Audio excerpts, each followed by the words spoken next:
Hello everyone, आपका स्वागत है आपके अपने यूट्यूब चैनल ग्रंथ अकेडमी में। हमने इससे पहले वीडियो में पढ़ा था शब्द के भेद, मतलब शब्द का वर्गीकरण। उसमें आया था एक शब्द यौगिक शब्द, ठीक है। उसमें एक शब्द आया था यौगिक शब्द। तो यौगिक शब्द में मैंने आपको बताया था जब दो शब्दों से मिलकर एक शब्द बनता है उसे हम यौगिक शब्द कहते हैं, ठीक है। मैंने यही बताया था कि दो शब्दों से मिलकर एक शब्द बनता है उसे हम यौगिक शब्द कहते हैं। अब वे जो दो शब्द जुड़ते हैं वे शब्द कौन कौन से होते हैं, उसमें कुछ आते हैं उपसर्ग तथा प्रत्यय, ठीक है। उसमें आते हैं उपसर्ग तथा प्रत्यय। आज हम उन्हीं की चर्चा करेंगे कि उपसर्ग और प्रत्यय क्या होते हैं, इनकी क्या आवश्यकता होती है, ठीक है। आज हम उसी की चर्चा करेंगे। शुरू करने से पहले वीडियो को लाइक कर दीजिए, चैनल को सब्सक्राइब कर दीजिए और सब में ये शेयर कर दीजिए। ओके, आइए शुरू करते हैं।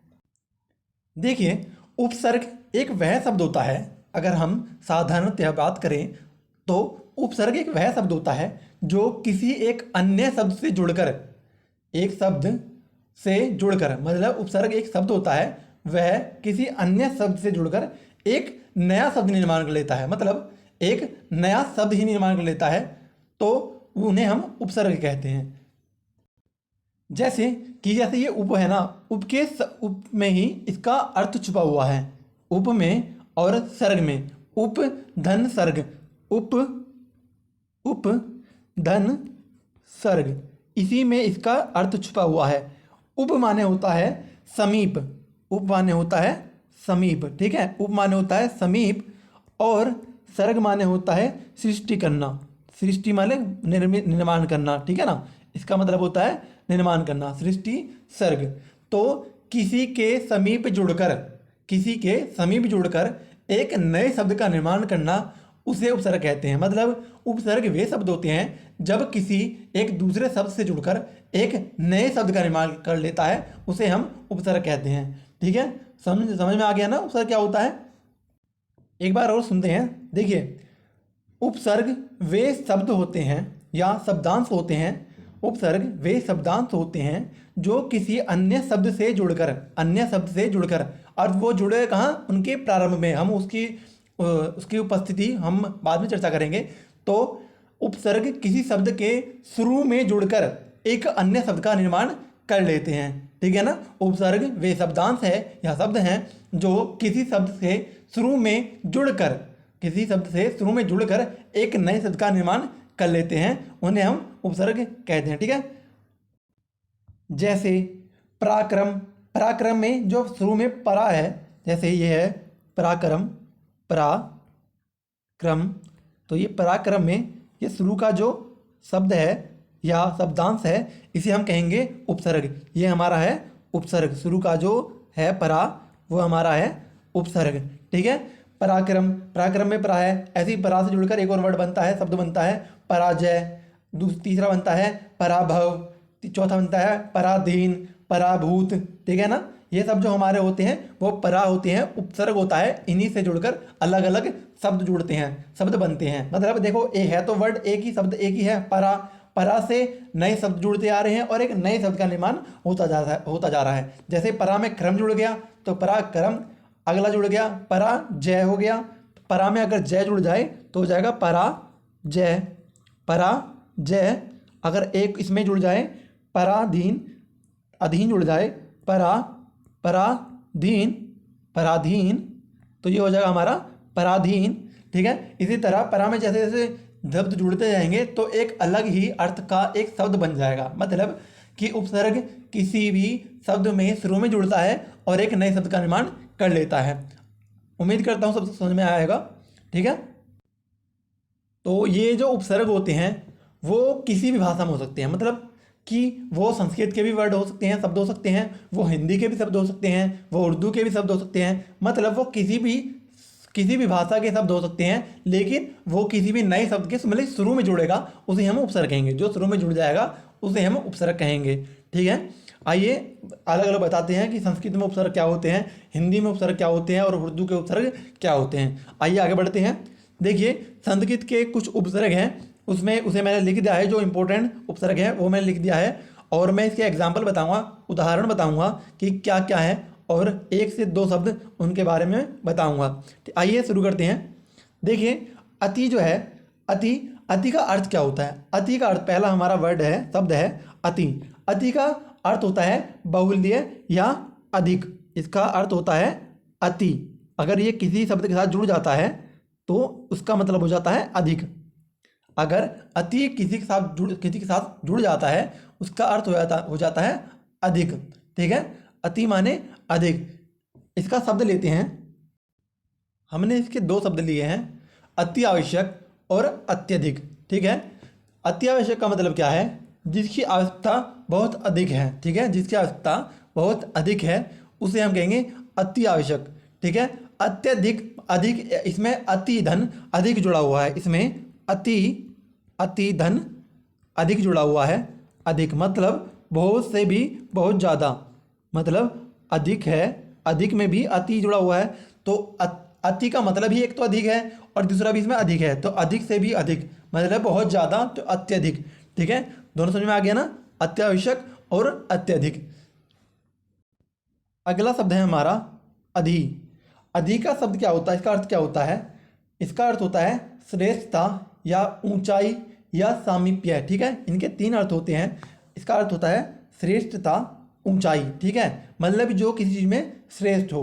तो इसमें अगर जोड़ा जाए तो इसका होता है, एक शब्द होते हैं अध्यक्ष, अध्यापक, अध्ययन, अधिकारी, अधिकरण, अधिसूचना, अध्यादेश, अधिकृत, अधिक, अधिदैविक, अधिकार। ये सब जो होते हैं हमारे क्या होते हैं? अधि से बने हुए शब्द होते हैं। ठीक है, अधि से बने हुए शब्द होते हैं। ठीक है, वो मैं दो लिख देता हूँ समझाने के लिए। देखिए ये तीन शब्द मैंने लिख दिए हैं, अध्यक्ष, अध्यक्ष, ये गलत हो गया, ये अध्यक्ष कर लेना इसे, अध्यक्ष, अधिक और अध्यापक। ये जो हमारे होते हैं संस्कृत के उपसर्ग से जुड़े होते हैं। अधि धन अक्ष, अधि प्लस धन क, अधि धन क और अध्यापक। ठीक है, ये हमारे क्या होते हैं? अधि उपसर्ग से बनकर मिलकर बनते हैं। ठीक है, ठीक है, इनसे और भी शब्द बनते हैं, मैंने अभी बताया था, अधिदैविक, अधिकार, अध्यादेश, अधिसूचना, अधिकरण। ये सब शब्द जो हैं अधि उपसर्ग से मिलकर बने होते हैं। ठीक है, आइए नेक्स्ट पर आते हैं। अगला शब्द है हमारा, या अगला उपसर्ग है हमारा अनु। अनु, अगला शब्द है हमारा अनु। अनु का अर्थ है बाद में या पीछे या साथ या समान। ठीक है, तो इसका सब अर्थ है बाद में या पीछे, साथ या समान। इसका देखिए, हम अगर शब्द की बात करें तो देखिए, हम इनका नाम सबसे पहला उदाहरण लेते हैं, अनुसरण। देखिए किसी का अनुसरण करना मतलब, अगर हम सीधे सीधे बात करें, अनुसरण करना, किसी का अनुसरण करना चाहिए, मतलब किसी अच्छे इंसान का अनुसरण करना चाहिए, मतलब उनके साथ चलना चाहिए, उनके समान गुण रखना चाहिए या उनकी तरह होना चाहिए। तो उसमें जब साथ की बात आती है या उसके पीछे होता है या समान होता है, उन्हें हम अनु शब्द जोड़ने पर उसको प्रदर्शित करता है। जैसे अनुरूप। देखिए अनुरूप मतलब उसके रूप के समान। अनुरूप जब हम बात करते हैं तो किसी के रूप के समान, किसी के रूप के समान अनुरूप कहलाता है। जैसे अगर मैं कहूँ कि यह परीक्षा मेरे अनुरूप नहीं है, यह परीक्षा मेरे अनुरूप नहीं है, तो इसका मतलब क्या होगा कि वह मेरे लायक नहीं है या मेरे रूप के समान नहीं है, मतलब उसकी औकात से बाहर है। इस तरह से इसका अर्थ निकाल सकते हैं। ठीक है, अगला शब्द लेते हैं अनुशासन। इसका अर्थ होता है कि शासन के साथ। अनुशासन मतलब अनुशासन के साथ। अनुशासन, तो अनु इसमें जुड़ता है, इसका मतलब कि अनुशासन उसके साथ होना चाहिए। तो अनुशासन सभ्यता, इस तरह सभ्य इंसान उन्हें कहते हैं, अनुशासन में रहने वाला इंसान। ठीक है, ठीक है, इसका अगला शब्द है अनुसार। इसी तरह बहुत सारे शब्द हैं, वो मैं बता देता हूँ। अनुज, अनुकरण, अनुगमन, अनुशीलन, अनुसार, अनुताप, अनुराधा, अनुश्रुति, अन्वय, अनुपूर्ति, अनुजीवी, अनुस्वार। मतलब जिस भी शब्द में अनु जुड़ा हुआ हो वो हमारा उपसर्ग होगा। देखिए तो एग्जाम में, परीक्षा में शब्द कैसे आते हैं? शब्द ऐसे पूछे जाते हैं, सीधा सीधा पूछा जाता है कि यह शब्द में, इस शब्द में उपसर्ग कौन सा है। ठीक है, तो हमें देख के पहचानना है कि उसमें शुरू में क्या शब्द जुड़ा हुआ है, और जब उससे कोई शब्द अलग हुआ, दूसरा शब्द अलग हुआ, तो उसका भी एक अर्थ होगा। जैसे अनुशासन में अनुशासन अलग, शासन को अलग कर दिया हमने और अनु को अलग कर दिया, तो शासन शब्द का कुछ ना कुछ अर्थ निकलेगा और अनु हमारा उपसर्ग बनेगा ही, ठीक है। शासन का भी कुछ ना कुछ अर्थ निकलेगा। जब किसी शब्द को तोड़ते हैं तो उपसर्ग भी निकलेगा, साथ ही जो शब्द दूसरा निकलेगा उसका भी एक अर्थ होगा, ठीक है ना। तो उपसर्ग के साथ किसी अर्थ वाले शब्द को जोड़ते हैं तो एक नया शब्द बनता है, ठीक है। एग्जाम में पूछा था डायरेक्ट कि इसमें उपसर्ग कौन सा है, ठीक है। देखिए अगला है हमारा अप। अप का अर्थ होता है पृथक करना या अलग या न्यूनता या अभाव। किसी चीज़ का अभाव होता है तो अप शब्द जुड़ा होता है, अप शब्द जोड़कर उसका अभाव प्रदर्शित करते हैं। जैसे इसके शब्द हैं अपकार, अपकर्ष, अपहरण, अपमान, अपयश, अपमृत्यु, अपव्यवहार, अपव्यय, अपलाप। ये सब जो होते हैं सारे हमारे अप उपसर्ग से जुड़कर बने होते हैं। मतलब जिसमें अप जुड़ जाता है तो उसकी मात्रा न्यूनता दिखाता है या पृथक कर देता है या अभाव कर देता है। जैसे अपमान में अप धनमान होता है ना, अप धन अपमान होता है ना, अपमान। तो इसमें मान की उपस्थिति या मान का अभाव हमारा अपमान कहलाता है। तो अप का अर्थ हो जाता है अभाव, ठीक है। अब अप का अर्थ होता है अभाव और मान तो हमें पता ही क्या होती है, रिस्पेक्ट, उसे हम मान कहते हैं, ठीक है।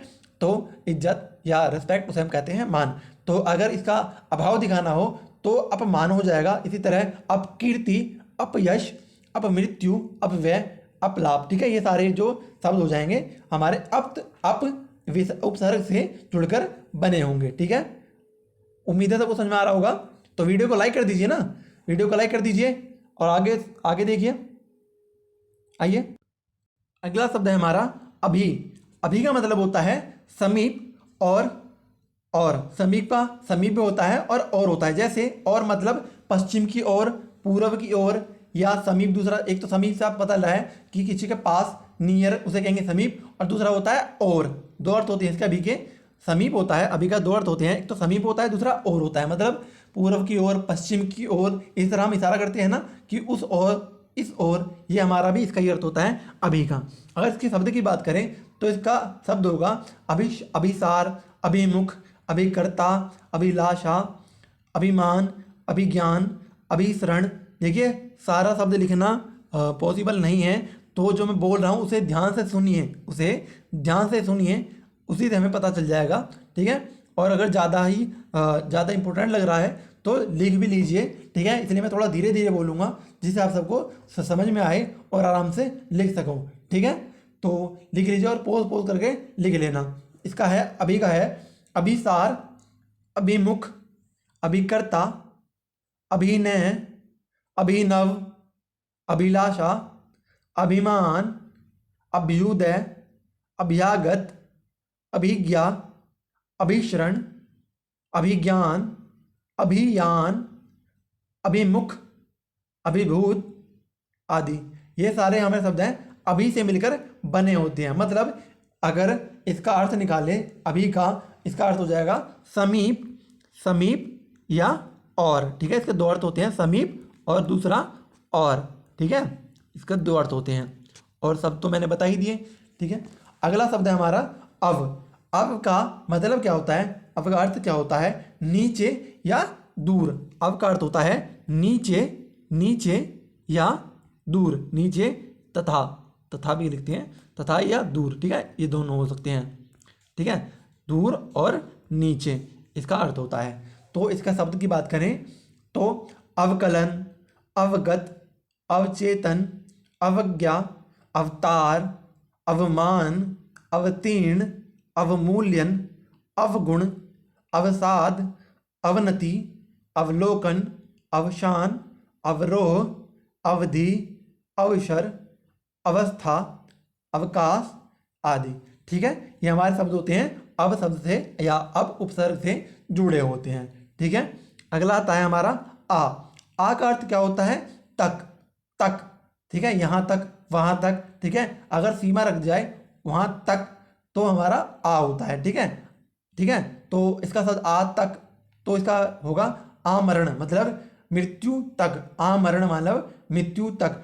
मैं मैं अपनी माँ को प्यार करता रहूँगा। आमरण, आमरण प्यार करता रहूँगा, मतलब मैं मृत्यु तक अपनी माँ को प्यार करता रहूँगा। या मैं अपनी देश भूमि को, मैं अपने जन्मभूमि को आमरण प्यार करता रहूँगा।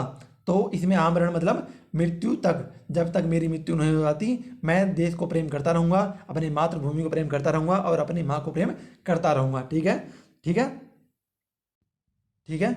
इसका और भी अर्थ होते हैं आ का, इधर और कम, इधर और कम भी होता है। ठीक है, तो कम की बात करें तो आताप, ठीक है, आशक्ति, आक्रांत, आक्रोश, मतलब ये सब जो होता है हमारा आ शब्द से जुड़ा होता है। तो इसमें शब्द लिखना हो तो लिख लीजिए, आमरण, आकाश, आक्रोश, आजीवन, आचरण, आक्रमण, आधार, आकंप, आकार, आदाता, आकलन, आकर्षक, आकर्षक, आसक्ति, आक्रोश, ठीक है, आक्रोश द्वारा हो गया, आगत, ठीक है, ये आदि ये सारे शब्द होते हैं उपसर्ग से जुड़कर बने होते हैं। ठीक है, तो ऐसे मैं शब्द का अब इन शब्दों का अर्थ बता रहा हूँ। शब्द को मैं लिख दूंगा, लिखने पर वीडियो थोड़ी लंबी हो जाएगी, इसलिए मैं सबके दो दो वर्ड बोल दूंगा। ठीक है, इनका अर्थ बोल देता हूँ और सबके शब्द बोल देता हूँ। ठीक है, देखिए हमारा अगला शब्द है, अगला उपसर्ग है उत। उत का अर्थ क्या होता है?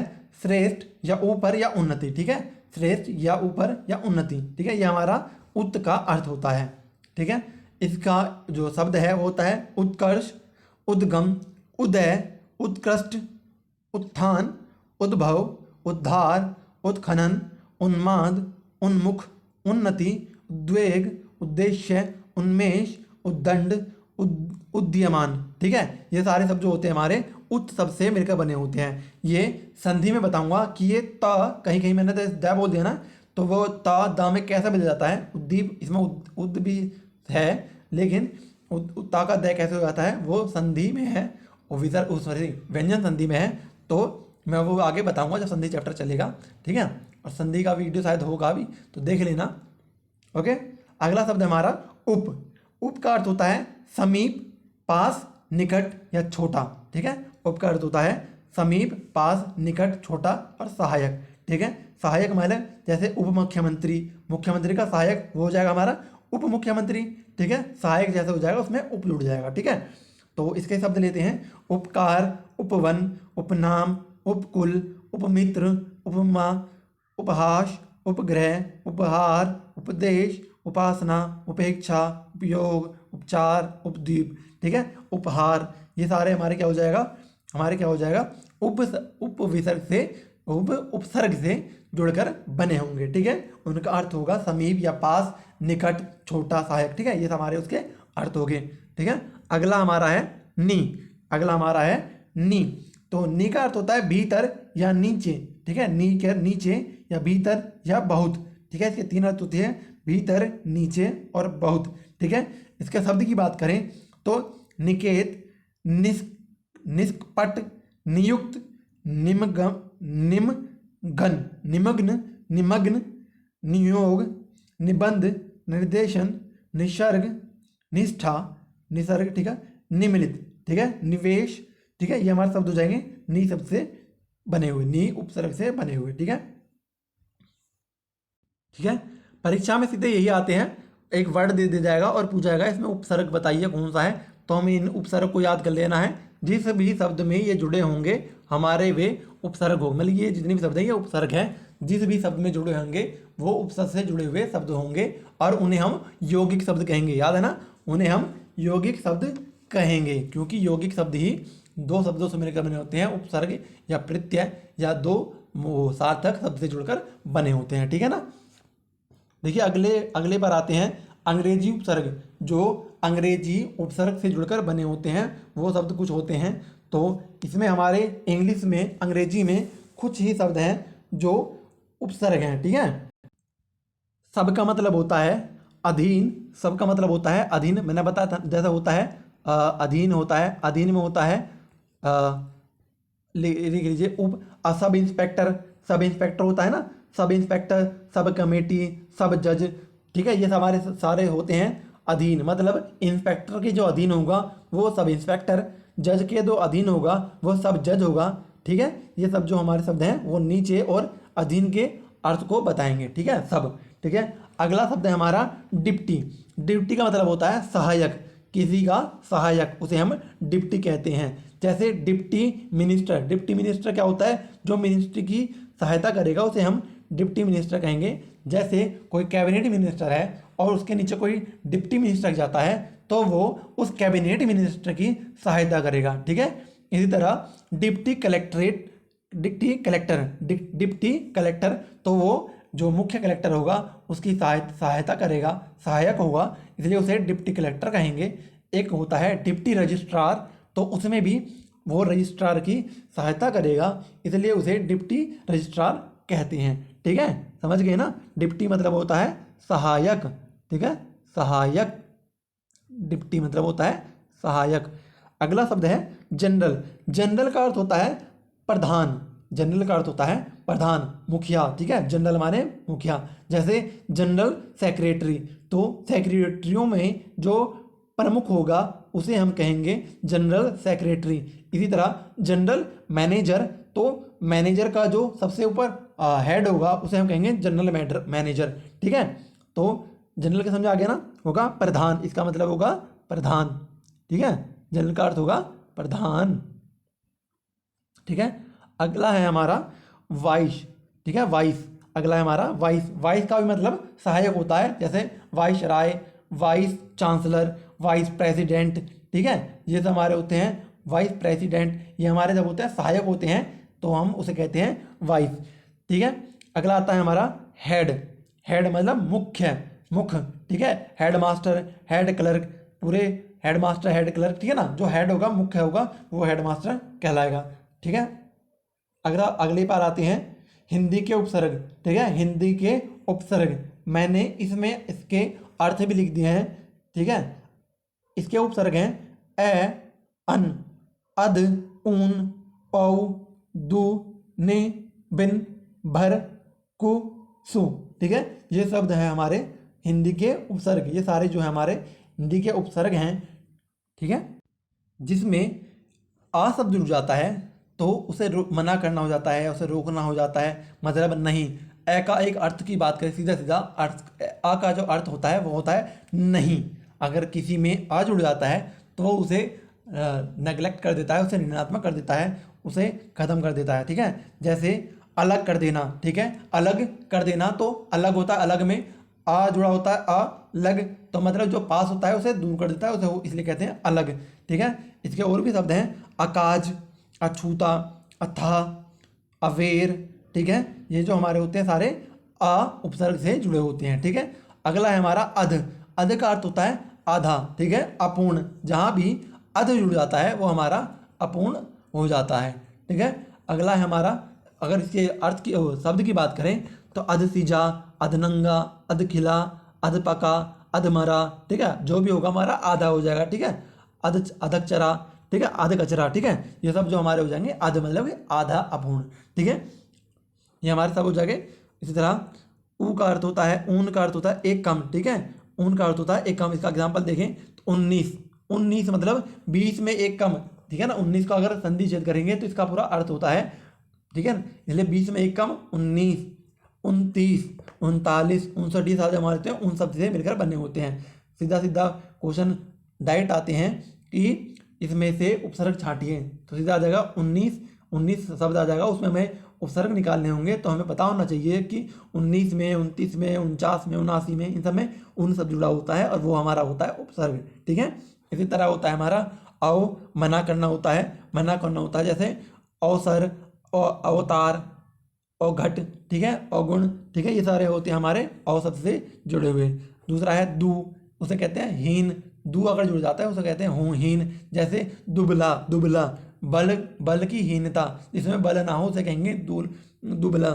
ठीक है, इसी तरह हो जाएगा बिन। अगर किसी में बिन जुड़ जाता है तो उसकी अनुपस्थिति या निषेध दिखाता है, जैसे बिन खाया, बिन बिहाया, बिन जाने, बिन जाया। ये सब जो हमारे होते हैं हिंदी के उपसर्ग होते हैं। ठीक है, इन्हें याद कर लेना, इनके मैंने अर्थ लिख दिए हैं और शब्द भी मैं बोल दे रहा हूँ।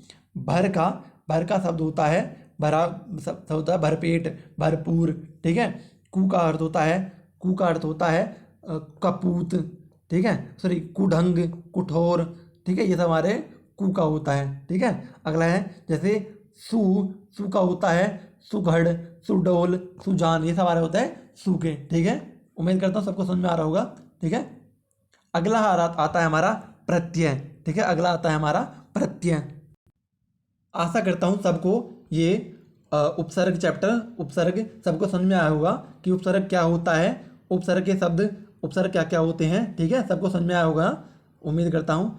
और वीडियो को अगर पसंद आया सबको तो वीडियो को लाइक कर दीजिए और सबको शेयर कर दीजिए जितने भी दोस्त हैं, ठीक है। अगले वीडियो में अब मैं आपको प्रत्यय पढ़ाऊँगा, तो प्रत्यय के बारे में कुछ आप पढ़ लेना और पूरा प्रत्यय मैं बताने वाला हूँ, शब्द भी आपको लिख कर दूंगा और प्रत्यय क्या होता है, प्रत्यय की परिभाषा क्या होती है, सब आपको बताया जाएगा, ठीक है। वीडियो देखने के लिए धन्यवाद, आपका कोटि कोटि धन्यवाद, नमस्कार।